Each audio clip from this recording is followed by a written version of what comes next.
Hi, welcome to another crafty chat. It's us again. Yes, Ali from Kids Chaos. Maggie from Red Coat and Art. There you I go. don't remember. So, we like to mess around. Well, today it's all about The newspaper. the newspaper, yes. We get a lot of these free through the door, and we also find them on the tube all the time. I mean, they're newspapers everywhere, aren't they? Or if I'm honest, I buy them at the weekend and then don't read them till the next week. Yeah. Well, that does happen.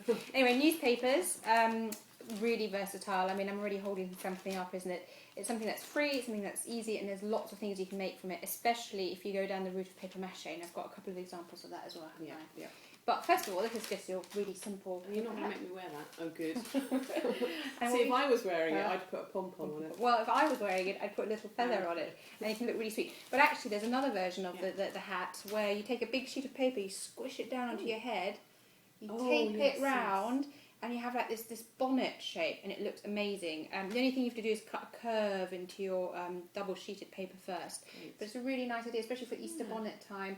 And I just love that it's so thrifty. You know, it's a free hat. You can decorate that with all sorts of sort of paper flowers and just really or chicks, or I mean, if it's an Easter bonnet, obviously. But I mean, they look lovely. I've seen them made out of tissue paper as well. But I love the newspaper ones because they're so thrifty. If you go one step beyond with your folding on that one, you can make a boat too. Yeah, we love the boats, don't we? Yeah, my children. Maggie taught my children to make them when my kids are out 3 or 4 or really young anyway.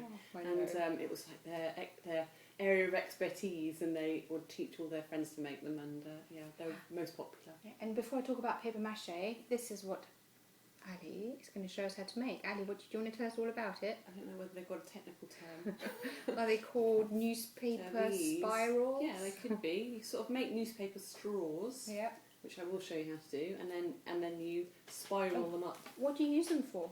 Lots of different things. Would you like to see? Yes, please. We haven't obviously prompted this at all. No, or practiced. This is a mirror which is in my son's room, which he helped me make. You can see lots of spirals on that. I like that you left it in the raw, that you didn't, because you could obviously use a gold spray paint this and it would look amazing. No, but I quite like the roughness of the newspaper too. A mirror from a charity shop, that one. And then the... That's fun. Yeah, so a beard. It's a good look on me. Or a tiara. So you can glue them all together. There you go, nice up close. And I actually really like it when you use newsprint with a bit of colour in it, because you can kind of see, you get a bit of blues and reds and things. So I've also seen versions where you've kind of maybe had 6 or 7 of them, and then people put them into like a necklace. Amazing. And that looks quite nice, yeah. So it's quite a quirky little craft, and we'll show you in a minute how to make it. But just because we're still on the subject of newspaper, here's one which isn't paper mache. I've left the glass in, but you know, the old newspaper seedling pots, such a brilliant, simple thing to make. Come spring, shove it full of obviously your compost and your seeds, and Bob's your uncle. And I just left the glass in it because you use a glass to shape it and to mould it. I actually pulped some newspaper and some cardboard, and we made we used cake moulds to make moulded pots, but that's much quicker and easier. That is really quick. The other one was fun though, and it was a good experiment, wasn't it? Bit of paper mache. Just wanted to show why paper mache is great. Here's a little sofa made for Pipsqueak's doll's house a while ago. Here's a normal sofa which just out of cardboard, and that just gets really knackered with time. Paper mache is surprisingly strong. I've actually fixed some of the walls in her doll's house with paper mache as well. I thought you were going to say some of the walls in her bedroom. Well, you know what? It would probably work. And then there's obviously your really classic balloon, paper mache pinata. You know, this is this one's a Day of the Dead one, obviously, so it's a bit sort of, you know, for the people who like ghoulish and Halloween and that kind of thing. But, you know, it's such a classic activity with kids, isn't it? Turn it into a pig, turn it into a scarf, whatever. Yeah, hopefully. It's fine as long as the balloon doesn't pop inside. Oh yes, that happened to you. Yes. We'll share that. Yeah. And then there's other things you can make. You know, there's all sorts. I mean, this is actually about 3 or 4 years old now, and I think it has lasted really well. This is our pirate ship. How many layers would you have on there? I think it was only about 3 or 4, so it's not that many. I mean, obviously there's a cardboard in the base of it, but it wasn't that many, and it has really been played with, I promise you, which is why this is a little bit leaning, and it has also got washi tape all over it because it's Pipsqueak's and she wanted some pink. But you know, newspaper's really versatile. Give paper mache a go, but right now we're going to show you how to make these wonderful spirals.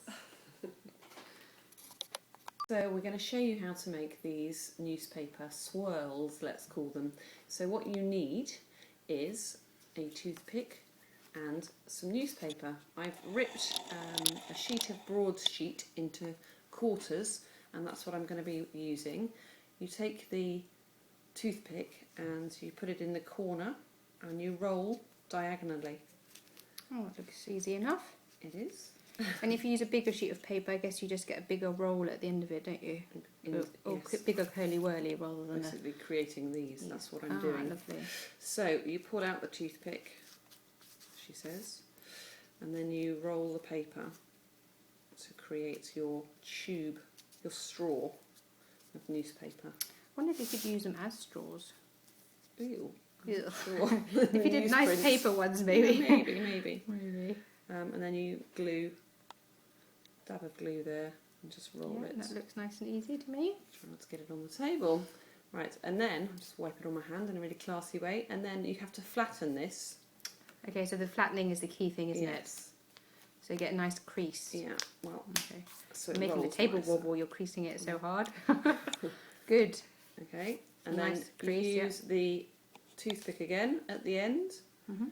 You start rolling around the toothpick. Now you can either leave the toothpick in, or if you do what I was doing, I pull the toothpick out and I hold on to that end and I just twist it and roll it like this. Perfect. And I'll just keep talking until I get to the end. So whilst Ali, this is what Ali's making again, just if you just tuned in. Ooh, can we get the camera to focus? There we go. Curly whirlies made from newspapers, newspaper snails, newspaper circles. Not sure what you So really want to now call them. Oh, here we go. Back to gluing Ali. this again. A dab of glue there. And fold it flat like that. And there you go. It's That's so easy, isn't it? Use the mucky fingers, but there's the roll finished. And then what we were doing with them, if I can show you. But we did show this. those earlier on, didn't we? But we didn't show this earlier on. I was going to I was just going to say that I actually used a glue gun to glue these together because you want to kind of do it speedily and so they don't fall to pieces as you're doing it. But what Maggie was trying to say I love was- to interrupt, as you guys know. Oh, look at We made him. He's so this. cute. It's a little greetings card. You can see what it is. It's lovely. what is it? It's a penguin on It's a penguin. on some skis or on a sledge. Wonderful. So many different uses for these curly whirlies. Anyway, thank you for watching. Don't forget to subscribe to Redhead Art and see us again for another crafty chat with Ali and Maggie. Bye-bye. Bye.